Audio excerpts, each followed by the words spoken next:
শুধু বক্তব্য কি জিয়াউর রহমান সাহেব এটা করছেন, জিয়াউর রহমান সাহেব এটা করছেন, জিয়াউর রহমান সাহেব এটা করছেন। হ্যাঁ, জিয়াউর রহমান সাহেব এটা করছেন যে বারবার ভোট দিয়েছে, ভোট দেওয়ার পরে তোমরা কি করছো সেইটা বলো। তোমরা কি দেখিয়েছো? আমরা দেখেছি যে তোমরা দুর্নীতিতে দেশকে 5 বার চ্যাম্পিয়নশিপ করেছো, 1 বার না 2 বার না 5 বার। তোমরা কি করেছো? ক্ষমতায় যাওয়ার আগে নিজেদের মধ্যে দেশ শুরু করে হত্যা করেছো। ক্ষমতা যেতে পারো নাই, ক্ষমতায় না যাওয়ার আগে এইটা বন্ধ করে দাও, সেইটা বন্ধ করে দাও। যদি ক্ষমতায় যান তাহলে বাংলাদেশের অবস্থাটা কি হবে ওই আল্লাহই ভালো জানে।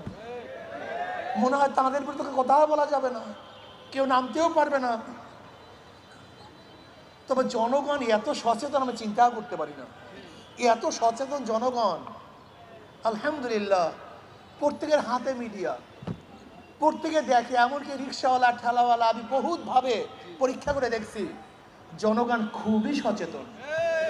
যারা দুর্নীতি 5 বার চ্যাম্পিয়নশিপ হয়েছে, আগামীতে কমপক্ষে দুর্নীতিবাজদেরকে বাংলাদেশের জনগণ আর ভোট দিবে না। আমি বিশ্বাস করি একটা বার ইসলামকে পরীক্ষা করেন, কয়টা বার? একটা বার। ওদেরকে বারবার পরীক্ষা করেছেন, বারবার ফেল করেছে। আমাদেরকে এখনো পরীক্ষা করেন নেই। একটা বার পরীক্ষা করতে অসুবিধাটা কোথায়? শুধু একটা বার পরীক্ষা করুন, একটা বার। যদি ফেল করি তাহলে দ্বিতীয়বার পরীক্ষার হলেই ঢুকবো না ইনশাআল্লাহ। একটা বার পরীক্ষা করুন। ইসলামকে একবার ক্ষমতায় নেন, রাজি আছেন না ইনশাআল্লাহ? আশা করি ইনশাআল্লাহ আপনাদের সাথে ধোঁকামি করা হবে না, ছয়চাতুরি করা হবে না, ওয়াদার খেলাফ করা হবে না। কোনো মুসলমান যদি মুসলমানের ঘরে চুরি করে তার বিচার হবে, ওই মুসলমান যদি হিন্দুর ঘরে চুরি করে তাহলে বিচার হবে না? একই বিচার, কোনো পার্থক্য নাই। কোনো মুসলমান যদি কোনো মেয়ের সাথে অন্যায় করে ব্যবহার করে, বিচার যদি হয়, ওই একই অন্যায় ব্যবহার যদি কোনো হিন্দু মেয়ের সাথে করে, বিচার হবে না? হুবাহু একই বিচার, একই, কোনো কমতি নাই। বিচার সবার জন্য সমান, নিরাপত্তা সবার জন্য সমান। এর জন্য আমি বলবো, এ আমার বরিশালের বাবারা, আমার বরিশালের ভাইয়েরা, জীবনভর বহু জায়গায় ভোট দিয়েছেন, গুন্ডামি মাস্তানি, পরিবর্তন হয় নাই, শান্তি পান নেই। আমি আপনাকে অনুরোধ করবো, একটা বার ইসলামকে পরীক্ষা করুন, একটা বার। এই যে অমুককে ভোট দিয়ে দেবে, ভুল। আমাকে অনেকে প্রশ্ন করছে হিন্দুরা কাদেরকে ভোট দিবে। আমি বলি হিন্দুরা 2টা জিনিস চায়। হিন্দুরা কয়টা জিনিস চায়? 2টা জিনিস। সংখ্যালঘু আমাদের বাংলাদেশে যারা আছে, যদি আমি সংখ্যালঘু বলতে চাই না, তারা বাংলাদেশের নাগরিক ধরে না আপনাদের ভাষা অনুযায়ী। সংখ্যালঘুরা 2টা জিনিস চায়, ধর্মীয় স্বাধীনতা এবং জানমালের নিরাপত্তা। ধর্মীয় জানমালের।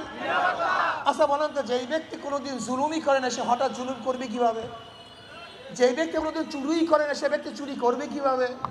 যেই ব্যক্তি কোনোদিন অত্যাচার করে না তারা অত্যাচার করবে কিভাবে?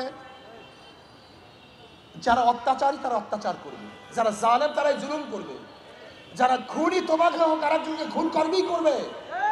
কিন্তু যারা অত্যাচারী না, জুলুম করে না, অন্যায় অবিচার করে না, তারা কাউর উপরে জুলুম অত্যাচার করতে পারে না। সমস্ত সংখ্যালঘুরা দেখবে কাদের মধ্যে অত্যাচারী নাই, কাদের মধ্যে জালেম নাই, কাদের মধ্যে খুনি নাই, কাদের মধ্যে চোর নাই, ডাকাত নাই।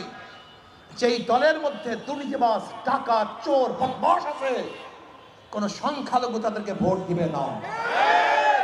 ওরা জানে ইসলাম এমন এক আদর্শ যে প্রত্যেকটা ধার্মিকের ধর্ম পালনের সুযোগ ইসলামের মধ্যে আছে, স্বাধীনভাবে ধর্ম পালন ইসলামের মধ্যে আছে। যদি কোনো ব্যক্তি নিরাপত্তা প্রদান করতে পারে, এখন ইসলামই পারে, অন্য কোনো আদর্শ কোনো মানুষের ব্যক্তি নিরাপত্তা প্রদান করতে পারে না। আমি বিশ্বাস করি ইসলাম যদি বরিশাল থেকে ক্ষমতায় যায়, তাহলে আমি বিশ্বাস করি বরিশালের প্রত্যেকটা সংখ্যালঘু ব্যবসায়ীরা সবচেয়ে বেশি নিরাপত্তা লাভ করবে, সবচেয়ে বেশি।